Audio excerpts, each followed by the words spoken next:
What's up, everybody? It's Make It Make Sense, and tonight is just gonna be a little bit different. Shout out to DB who watches Twitches. I watch all the Halloween shows in October. But anyway, there was a comment made on my last video that really got me thinking. You know, in the subject matter specifically about Diddy, I'm not always going to do an intro. I'm acutely aware that I can't make everybody happy, but what I can be is empathetic. So if there is a topic where it is really, really dark, or like the topic from last time that involved a minor, things like that, I'm not going to run an intro. Usually if I'm noticing that if we're talking about somebody who passed away, I won't run an intro. My show is not all about Diddy. So, of course, we're going to have our intros. But certain things, I'm comfortable not running an intro. And even like you'll notice the baby oil shelf is gone. My intent is to sometimes bring levity in a situation that's dark, because some of this stuff is even hard for me to handle. Some of the research, talking to survivors, when you're doing it constantly, it can kind of envelop you and chip away at certain things. So I definitely took the baby oil down. And for topics involving Diddy, especially the ones that are darker, I'm not going to run an intro. And for those of you guys who love the intros, I definitely will have them on other shows. I just kind of want to be empathetic to victims. And I always say I'm not above reproach, and I'm not above hearing people out. And in this situation, I think it's safe to say that any content creator that you follow, you like, should not be above reproach. It should be a conversation that you can have with people. And, this is hard, and we're all going through this together, and we're all following it. And I'm definitely fine with that. But I want you guys to know the intros will be here. It just will not, for certain topics, we won't run an intro. And for those of you who really like them, I'm sorry. Some of these episodes, we won't have an intro. But let's get right into this. Even though we got like a lot of Diddy stuff to talk about, I have been preaching that people need to watch out for their dentists and the people who are doing their veneers. I saw this story and I was like, we got to talk about this one really quickly. A man who went viral on TikTok for veneer transformations is now in the Fulton County Jail. Good evening. I'm George Estevez, in for Justin Farmer. Good evening, everyone. I'm Linda Stouffer. Authorities say the man is not a dentist and never has been, and they say he's been putting patients at risk. In a Channel 2 Action News exclusive, consumer investigator Justin Great is live in Northeast Atlanta after going along with investigators who raided the business. Guys, I might be a person who goes and gets veneers, but I'm going to get it from a specific doctor that I know about. For anybody who sees veneers and they're like, oh, it's so cheap, but they look good, make sure that the people are not shaving down all of your teeth. Once your teeth are all the way gone, your veneer will just cover what's left of your tooth until that tooth decays under the veneer. So you want to go to like board certified people. But this dude was doing all the people. Tia from the Mama Zeus show, whatever it's called.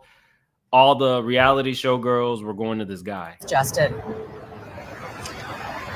Yeah, these are the 8 felony criminal warrants. Investigators still there at this hour. They called this Operation Toothache, and a deputy district attorney figured out what was going on here by seeing a viral TikTok. Investigators raided what looks like a high-end dental practice in Northeast Atlanta. Check out social media. You see the specialty of A-List Smiles Atlanta, veneers. It does look reputable. It does look professional, and that's part of the scam. To his 157,000 Instagram followers. An Atlanta man who went. So, yeah, but let's get right into it. Let's get right into this because, y'all, I've been seeing so many connections. We're going to talk about the attorney who claimed that there was a more high-profile person in one of the Diddy tapes is now saying that there's a cover-up. But we're going to go into a little bit of this book as well, because rereading some of this stuff involving like Diddy kind of like blew my mind. But if you don't remember this lady, she did an interview recently saying that she saw a tape where there was somebody more high profile than Diddy in a tape. Now she's saying there's a cover up. The police were working with you on this case. You wanted to get the report. We talked about this. You said things were going smoothly, but now it's not. So when did that change? Last night, actually, I got an email from them, the county, not the city police, that then said I needed a subpoena to get the records, which I think we all know about Freedom of Information Act, which requires a public information be given freely. That's why it's a federal law. So I've never experienced in any situation where I have been told I needed a subpoena to get public information. I was floored. I was shocked, and it was apparent to me that some type of cover-up is going on. The Orinda police are in violation of federal law, and I will make sure if they want to be the next facing a lawsuit, they can be the next. So this isn't the first time that we've heard something similar. If you remember Little Rod's claims that Diddy's main security or head of security was connected to the LAPD. So when there was a alleged pow situation between Justin, his friend, and Diddy, they were able just to walk out, and the police took whatever story allegedly that Diddy's team fed them. This isn't the first time, and this lady is not playing. We're going to see her a little bit later on the Piers Morgan show. Diddy's, I'm giving you guys a lot of updates because I haven't really been feeling that great, so I haven't been making a lot of videos, but they assigned a new judge to Diddy, but neither side is saying why. I went through the court documents today. As of today, Diddy's judge who denied him bail is no longer on the case. The judge has been reassigned to Judge Aran Subramanian. I'm going to say Subramanian, who was first nominated by President Joe Biden in 2022 and took the bench in 2023. He's been most of his career as a civil litigator of complex disputes at the law firm Sussman and Godfrey. Before joining the law firm, he worked as a law clerk for Supreme Court Justice Ruth Bader Ginsburg. So we don't know specifically why. We do know that Diddy is gearing up to do another bid for bail. We don't know. But as soon as I find out, I'm going to let you guys know. I saw this. This was another weird situation with Diddy where he's telling people they need to have lotion. The ladies be nice. Hey, yo, everybody, make sure your breath is fresh. And drunk up, make sure you lotioned up. Get the drug, you know what I'm saying? If you're smoking weed, get the Listerine strips. Please be respectful. Ladies, if they don't want to dance, don't let them hold you back, because this whole thing's about. Put that Darnell Jones, come on. Gang, gang, gang, get to the dance floor. Yeah, Lord, Lord, Lord.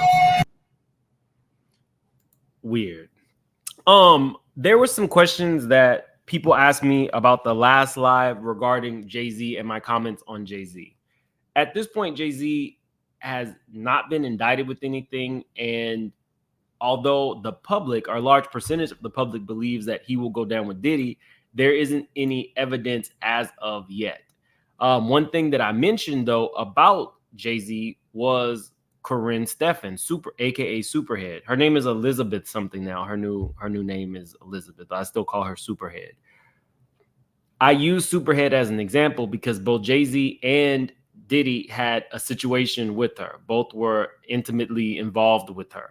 But Jay-Z's was very, we'll just say, private, secretive, and a condom was used, whereas Diddy's was not. So we're going to get into that. But even when I was rereading this book, there was some stuff that kind of blew my mind. So let's start here. This was when she was doing the Hey Poppy video shoot. We were shuttled up to a winding hill to a palatial mansion overlooking Zuma. This is, again, Confessions of a Video Vixen.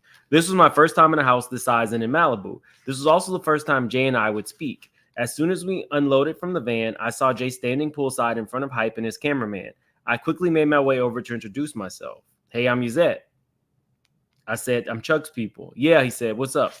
Chuck told me you was coming. You stand by me all day, and that was it. For the rest of the day, I stood as close as possible to Jay. I became acquainted with his entourage as well as his partner, Damon Dash. Side note, interesting point. Y'all know Damon Dash really had an issue with the fact that Jay-Z worked with R. Kelly to do that joint album after R. Kelly had, married Aaliyah. Well, did you guys know that Dame Dash was one of the people who told her to do this book, knowing that Jay-Z was in the book?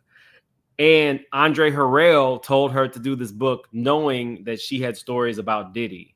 So, the performer in me was evident throughout the day as I did the most outrageous things possible, like wearing an ultra skimpy thong bikini while other girls proudly sported modest full-back bikinis. We don't need to get into that, but let me tell you what happened. Jay and I forged a silent rapport that day, which would continue for years to come. I felt comfortable around him and felt like it was all right for me to accept his invitation to take a ride with him down from the house and onto the beach. We hopped in the back of his chauffeur-driven Mercedes S55 and took the windy road back to the shore of Zuma Beach. He asked me if I was doing all right on my first day and briefly asked me about my relationship with G. We continued to talk for a while until his driver parked on the beach and exited the vehicle. After a few moments of silence, Jay pulled out his man part, covered it with a rubber, and placed his hand on the back of my head. I was being a good girl, thanking him and proving my worthiness of the kindness he had shown.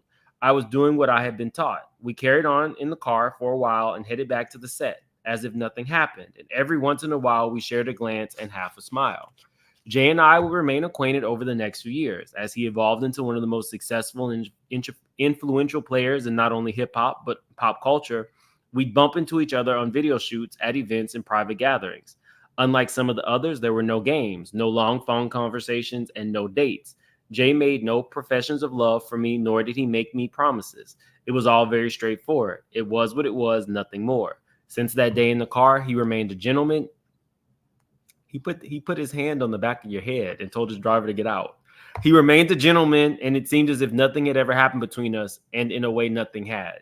So I say that to say the difference in, we're about to go into the Diddy portion of it. Let's see.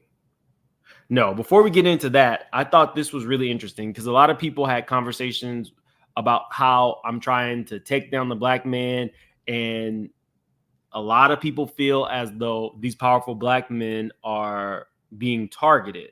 But also in the book, she talks about being on the, I think it's Been So Long music video shoot. What I clearly remember Superhead from was having star pasties and chaps in that video. And that was literally 24 years ago. She definitely made her mark. But I thought this was really interesting. She had also, slept with Mystical or whatever. But because she had on those pasties, she got a lot of attention. It says, I continued to perform and receive the majority of attention from both Little X and Mystical, as well as the full attention from the MTV camera crew and a reporter who came to film the documentary. Once the camera crew and reporter caught a glimpse of my outrageous costume, all of the attention and cameras were focused on me. At one point, the manager of singer Navia, who was featured on the single, complained to the camera crew that his artist was the star and she was not being interviewed, yet I was. It was a testament to the old adage that sex sells. Now, the reason I think that's interesting is because we're now talking about the industry, right, guys? We're talking this song that I loved from Mystical. Nivea is on set, but Mystical has his own R-word charge. Mystical went to prison for forced R-word, where the allegation was, I think like a hairstylist or a makeup artist had stole money from him. So then he forced her to give 7 people in his entourage and himself oral. So we haven't even gotten to the Diddy part yet. So we have accusations on Jay-Z. We have Mystical, who has his own R-word charge, and then later on was charged with R-word for a second time, although I believe those charges were eventually dismissed. But now we have talk of Nivea's manager, and the reason that is important to this conversation is because Nivea came out and said her manager was not only a con artist, but had gotten with her when she was, I think, 14 or 15, stole all her money, and had an intimate relationship with her. It's the amount of really dark shit that has gone on in this industry, and it stretches. Let me see what she said specifically about it.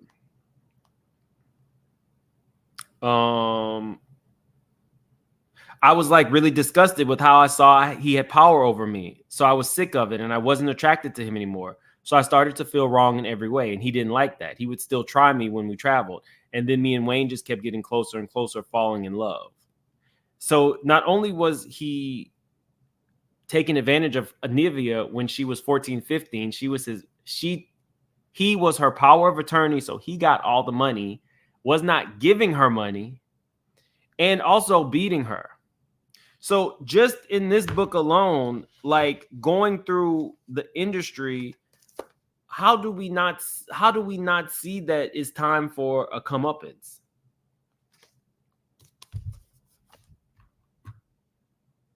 But let's get into Being Gifted to Diddy by Irv Gotti.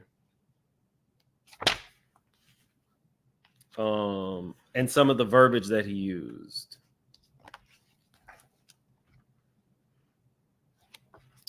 I can't show you her danger outfit.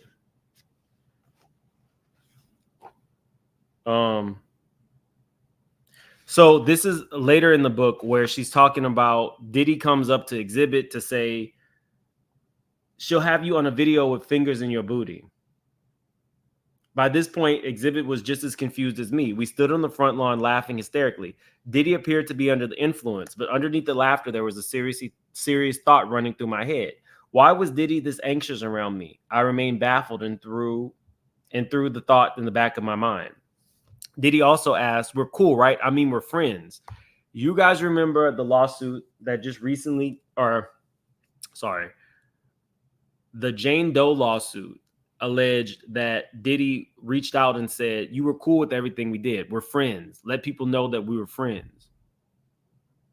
What's up, Reddit? Shout out to everybody who was in the chat when we read the book on Reddit's page. I want to get to the Diddy part earlier. Let's see. Okay, here we go.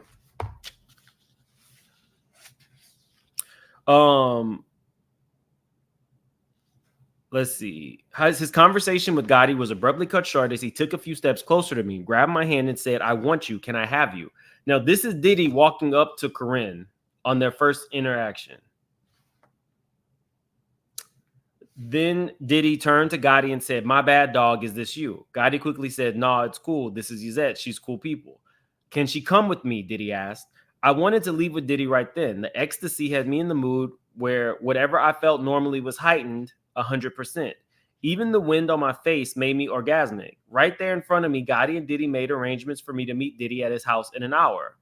"I'll send her to you in a little bit," Gotti said. "Give me the address." I didn't understand why Gotti didn't let me go with Diddy right then, but we took the address and got back in the limo. We went to the La Emerge, and after we took more ecstasy, Gotti was tearing away at my clothes. Gotti had a strange bedside manner. He would get rough at times, which I could handle when we were high. He also liked to compare himself to other men. Now, to me, I thought that sounded like some of the things that we've heard about Diddy. He would want to know how they were built and how they had sex. He wanted to know if I liked Diddy and if I was going to sleep with him when I got over there. "You going to F him good, huh?" I just wanted him to hurry and shut up so I could make my way to Canyon Drive to meet up with Diddy. Gotti sent me on my way and gave me a key to his room so I wouldn't wake him when I returned. It was 4 a.m. when I pulled up to Diddy's home in my SUV. There were security guards in the driveway, all of them dressed in dark suits with their hands clasped in front of them. They stood at attention, waiting for me to approach the gate. They had been expecting me and they let me in the gate and into the house through the garage. I stood in the hallway waiting for Diddy. My body was hot as the drugs and alcohol continued to feed off each other. After a few minutes, Diddy greeted me and showed me to the nearest bedroom where Farnsworth Bentley, Diddy's self-proclaimed manservant, had been sleeping. Diddy woke him up and gestured for him to leave the room. He said, "So who is Gotti to you? And is he cool with this?" "Gotti's my boy," I said. "When I see something I want, he lets me have it." With that slight formality out of the way. Now, there's the question, because when we cut to Corinne later on saying that she was gifted to Diddy, it says, Superhead, former video vixen, claims she was once gifted to Diddy in a new interview. Let's see. Claims she was gifted to Diddy in 2001 after his high-profile breakup with Jennifer Lopez. The best-selling author spoke with the Daily Beast in a published interview claiming an incident where she was introduced to the mogul as a gift by an unnamed executive. In hindsight, the former video vixen realized what had occurred. Let's see. In retrospect, I realized that I was given to him as a gift by another executive. So hearing that and hearing how she phrased it in the book, she was under the influence. She was already sleeping with Irv Gotti. Diddy tells her right when he sees her, he wants her. Irv arranges it, but then Diddy asked her, "Is he cool with this?" And she says, "When I see something I want, he lets me have it." She also said, "I wanted him to hurry up and shut up so I could make my way to Canyon Drive to meet up with Diddy." How do y'all feel about that? I know that Corinne probably could not put everything in writing, especially stuff like that. So do you guys think she changed the book back then so that it would not incriminate Diddy?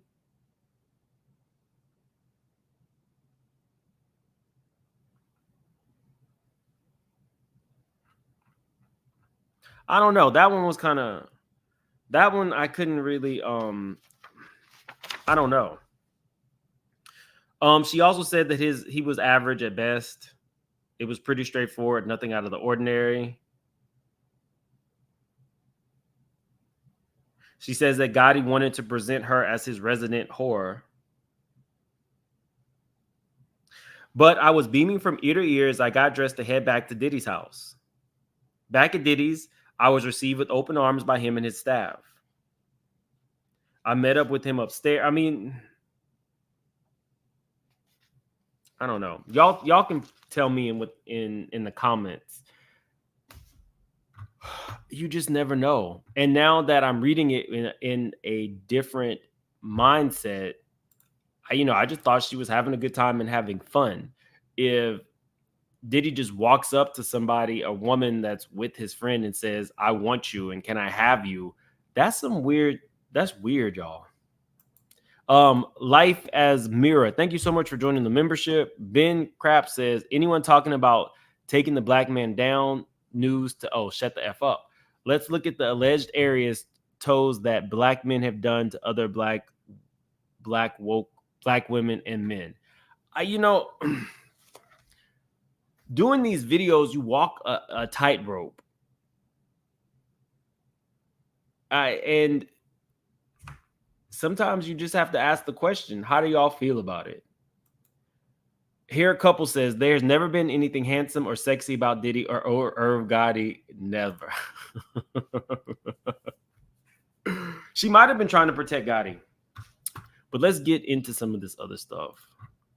While we're talking about successful black people and successful black men, David Stewart is now said to be the richest black man in America with an estimated net worth of $11.4 billion and no scandals. This, I want you guys' opinion on. Gossip the City is one of my favorite blogs, but she posted this last night and just said good night, and I didn't get it. She's clearly calling into the Diddy hotline, but I don't know if she has something to say. I just listen.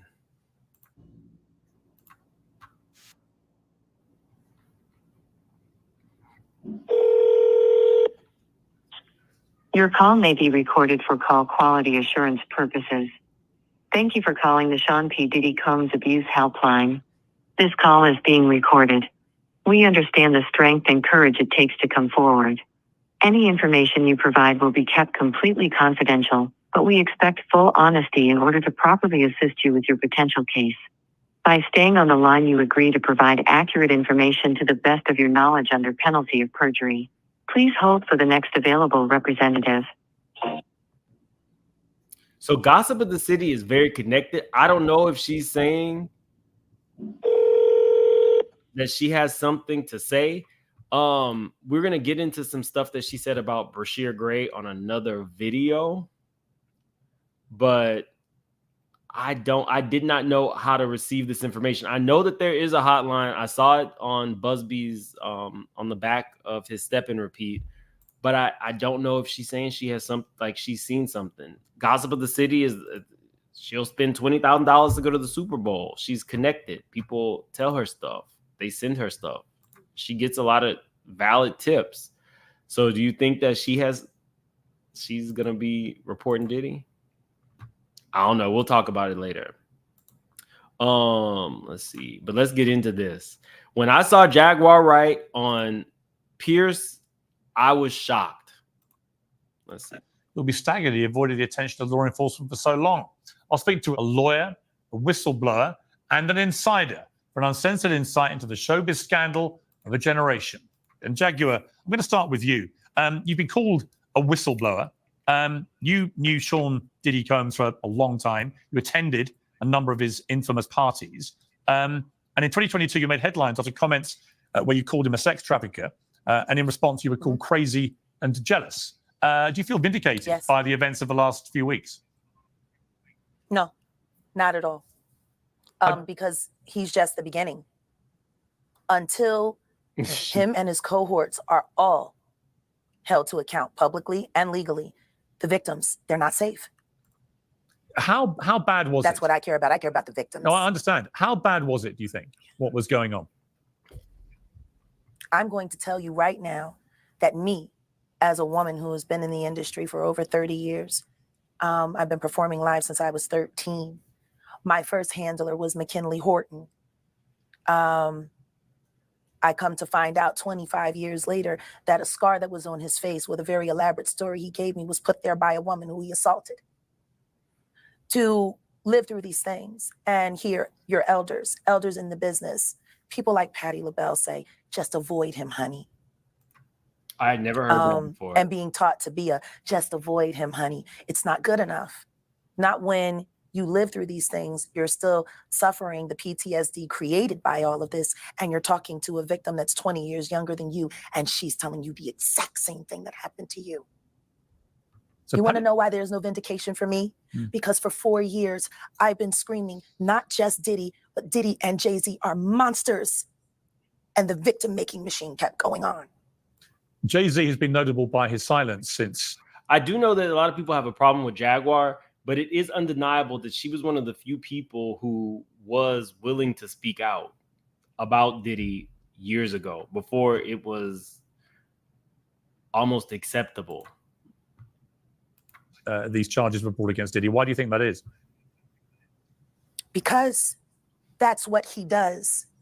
He starts little fires everywhere, forces everyone involved to go and carry water while he sneaks away without a response. That changes now, Sean. You must respond. You have no choice. No, that was a good ass analogy. Y'all can say what you want about Jaguar, but the little fires everywhere while he forces everybody to carry little buckets of water so that you don't see what he's doing, that was a really great analogy. Guys, we have almost 4,000 in the chat. Definitely hit that like button. I think we're now at like 191,000. So if you're new to the channel, please subscribe. We're super close to our goal of 200,000 subscribers. Harvey Weinstein, Jeffrey Epstein, Robert Kelly, Sean Combs have one person in common, professionally and privately: Sean Carter. This has been a fist of tyranny that has been punching through our culture and our society for decades. It must stop. There's been obviously... You can hear people in the back. So they gave Jag the floor. You can hear producers in the back. Like, Pierce is nervous. Cruelty-free artistry. Right. There's been a lot of rumor mill. Claudia about Jordan what catches has a happened in stray. the rap world. A lot of allegations that the misogyny in the lyrics clearly was based on a general misogyny towards women away from the music. And that clearly seems to have been borne out by these charges against Diddy, which if he's found guilty of all this, he's never coming out of prison. How dangerous do you think? Thank God. How dangerous do you think he is as a person? I think he's one of the most dangerous people I've ever met. A lot of people have been questioning, well, she doesn't really know him. She has no knowledge of him. She doesn't have a picture with him. I'm smarter than Claudia Jordan. I would never take a picture with the devil. Everyone knew he was the devil. He's been the devil for 30 years. He's been covered and protected by not only Clive Davis, but Lucian Grange. He was selected to be the demon that he is to keep the culture in line so the industry could continue to rape it for all of its precious jewels. We have too many lost. The list of lost is ridiculous. And everyone knows Diddy was selected for this job. He's the Judas. Do you think that if he's cornered in the way that he's been now, that he may start revealing things about other people? He has no choice. His ego and his drug addiction won't allow him to do anything different. Anybody who thinks he's not going to talk is crazy. The simple fact that he's not saying more now only means that the people who have been protecting him all along, who put him in position to be such a horror to the Black community, still find value in him. He's got everybody on tape. They all know it. It's a mess. For those who were never at these freak-off parties, what were they like? See, this is the thing. Everything that I'm about to say to you is not my firsthand knowledge. It is my firsthand witness account experience. I was a sex worker. I was a dominatrix before I got my record deal. That's how I know how the dark world and the sex world and the entertainment world run hand in hand. That's why the movie Blink Twice is so important. Salute to Zoe Kravitz. Well, let's move on to the certain things she's making up and so forth.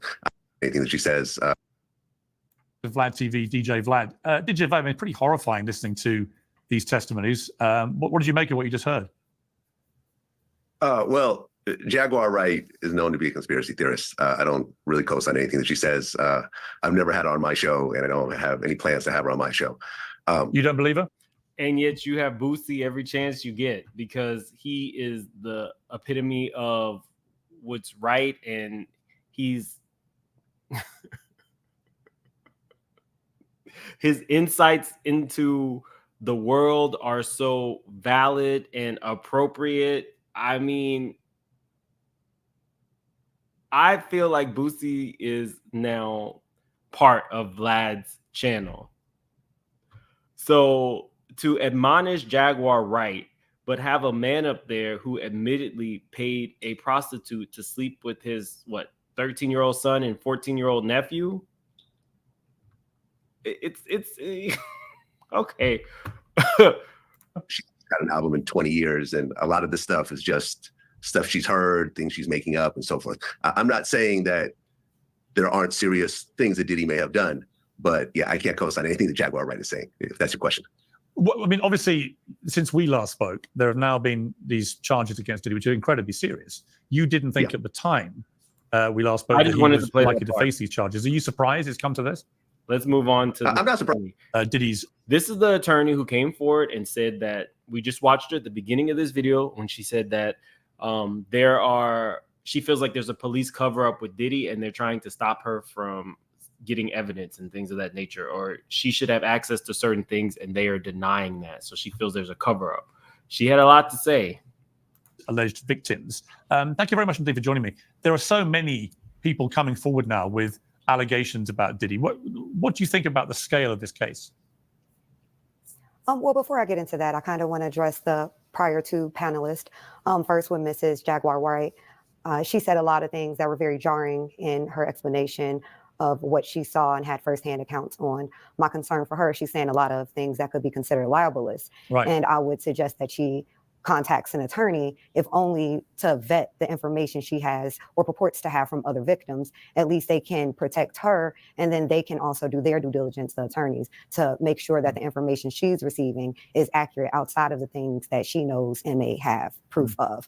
I was very concerned about some of the things that she had said in her prior segment. I also want to address Mr. Vlad, who I know to be a culture vulture, who takes from the Black community and doesn't give back and puts artists in situations where then they are indicted by the police.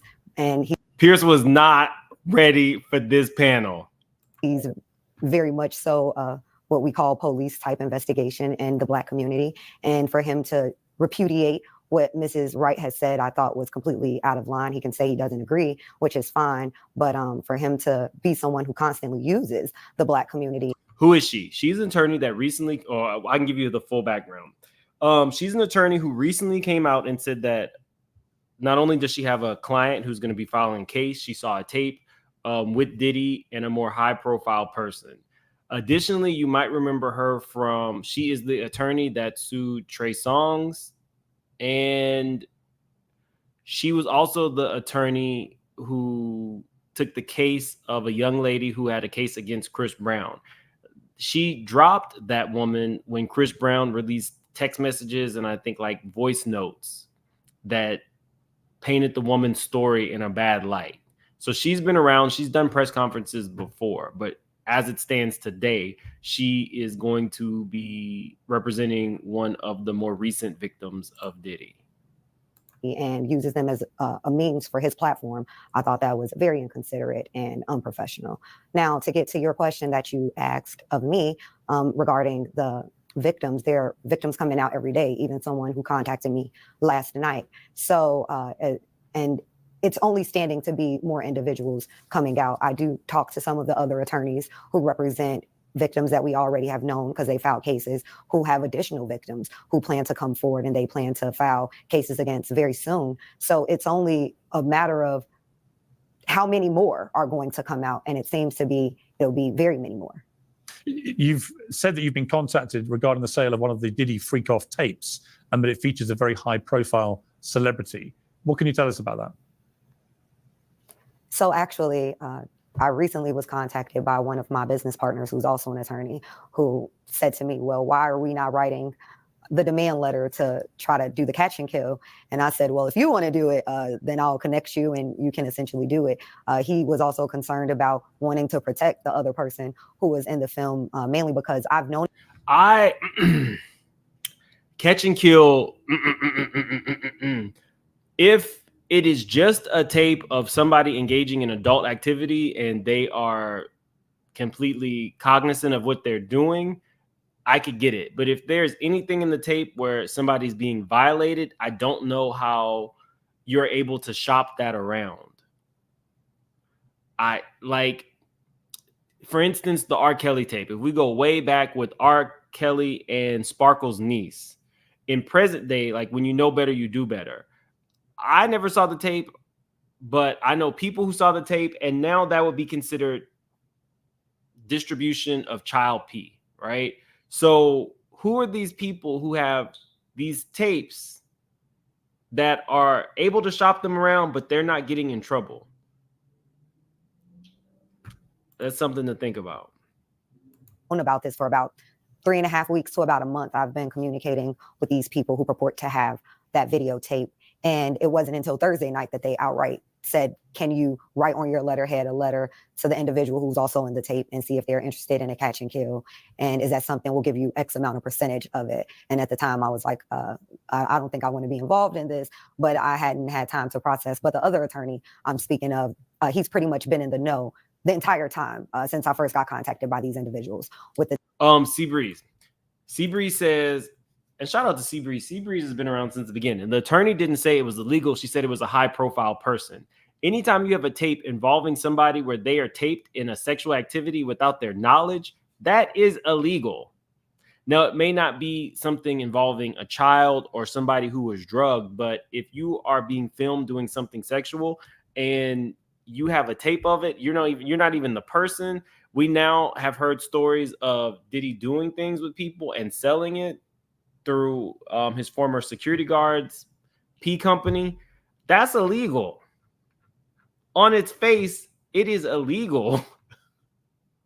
You're trying to profit off of a sex tape that I didn't even know I was in. The tape, and we're pursuing now a meeting with the three of us for us to broker, I guess, a situation where we'll have certain guarantees that once we make the representations to the person in the tape, that we have some level of assurances that this is a valid tape.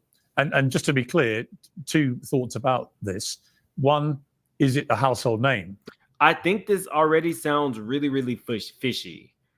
Somebody shows you the tape. You're an attorney.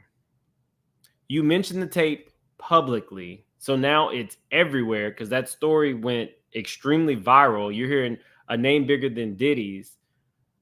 Why would the name bigger than Diddy's, if they did not do anything wrong, why would they have to, like, you're being cut into a deal to purchase somebody's tape as a catch and kill story. If the celebrity did nothing wrong, I don't see how all of this is legal. Something there sounds like fishy to me. That we're talking about here. And secondly, are they engaged in any criminality from what you understand? Household name, very much so. More of a household name than Mr. Combs. Wow, and really? Criminality, they are engaged in pornography. They're not doing anything illegal per se. I can't say that well, I'll say this. My concern was that I could not verify the age of the individual. And so that was my concern about not having anything sent to me and viewing it in the way that I did via stills, via FaceTime video. So I didn't want to have anything in my phone because my issue is we can't determine if this person is 17 to 21. Right. Fascinating. It's been reported there could be a class action with over 50 alleged victims of Diddy. It also feels like there could be a lot more. And you guys can put in, for those of you who are watching this on the replay, something about this all sounds really, really fishy. Like, you brought it up to the media. Why? Did you know you were going to get a percentage? What's up, AT2? Did you know you were going to get a percentage? Like, something just for that specific thing, something smells extremely fishy. If the person was not with somebody underage, I don't feel like you should be able to sell the tape. What's up, Alan? Thanks for the super chat. I don't know if this is Alan I know, but either way, thank you. The fifth house. Mims, feel better, babe. Please, y'all research Steve Coakley and the Black Boule. All Black Americans need to understand who and what this group represent. Please do the research. Okay, I'll write that down. If anybody knows what that means in the chat, you guys can put it in the chat. Black Boule. I haven't heard of either of these people. Steve Coakley. Thanks for the super chat. Precious One, thank you so much for the super sticker. Ashley Hickman. Jack has never been sued. They just called her crazy, just like they call Orlando Brown crazy. Everybody not crazy, and they haven't sued Orlando either. Thanks for the super chat. Ray says, same interview, Vlad disrespected her. Also, I sent my sketch for your merchandise on Instagram. Accepted. Okay, I'll look into that, Ray. Jessica, thank you so much for the super sticker. Jessica is our Australian straight shooter. Straight to the point. Ms. Kidd just asked the courts to withdraw from the case. She wants to drop her client over fundamental differences. Shake my head.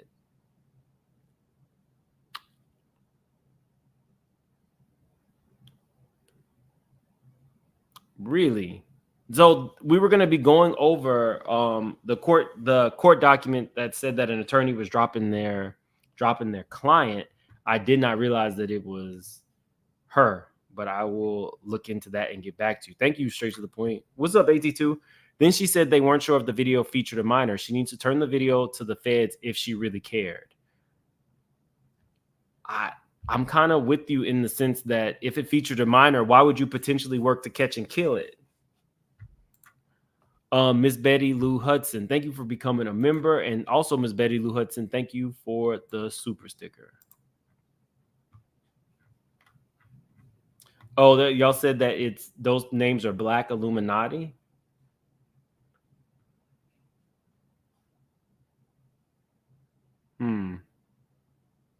Jonathan Odie mentioned the Boule in his police interview.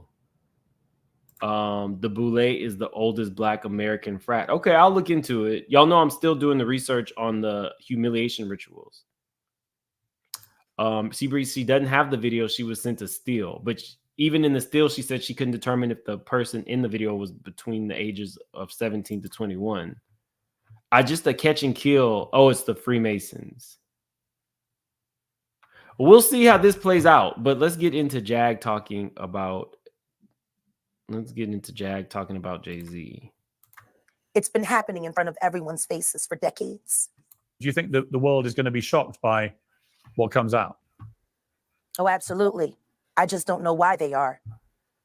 It's been happening in front of everyone's faces for decades.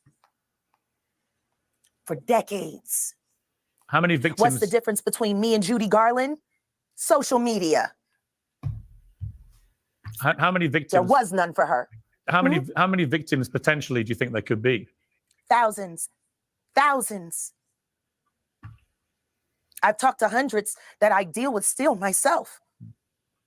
I have 3 victims right now who are willing to give testimony about not only what Mr. Carter has done to them, but his wife as well. They're a nasty little couple. They do nasty things. What do you think happened with Kim? Keeping people against their will. Now, this was the point where Piers was not expecting the turn to Jay-Z nor Beyonce. So he's trying to get it, I guess, back on the rails. And Jag said, no, I got something else to say. I don't know. It's one thing for Jag to be on YouTube. It's another thing for Jag to say this live on air on such a major platform. So I don't know if she will need an attorney.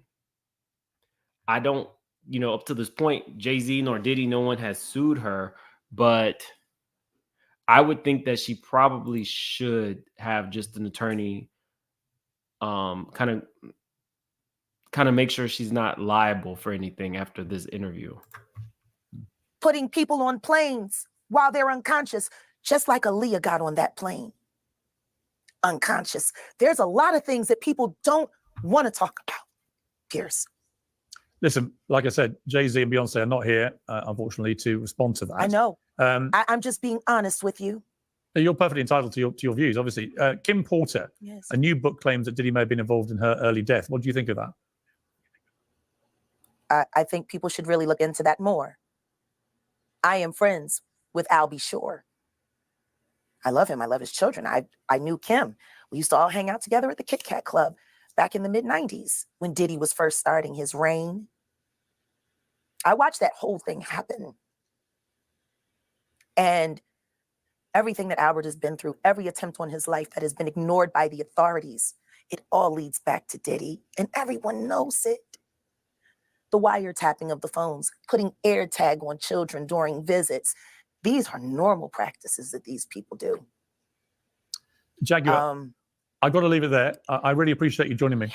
Thank you very much. Those people were in the control room saying, we got to cut this ASAP.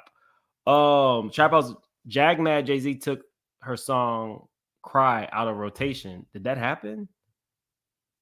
Oh, wow. And LY says, Mims, there's a guy who wrote a book about a night he tried to take him out.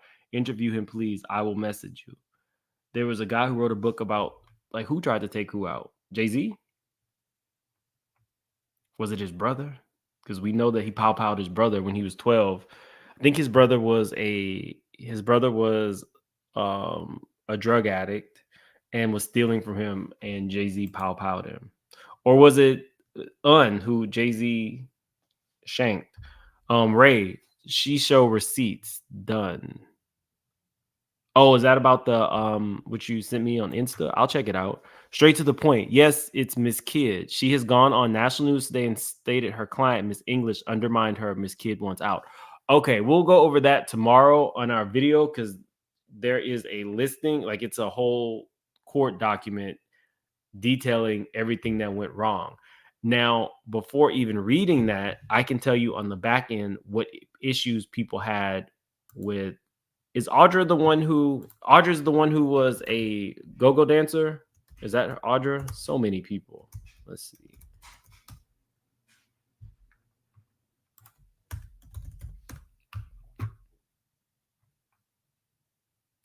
Okay, so Audrey English. So, okay, so what I know on the back end about her was she's been having problems with her attorney because she does things like go on Tasha K. I knew when she interviewed on Tasha K, it was, and she said that her attorney did not want her to, but she had already promised.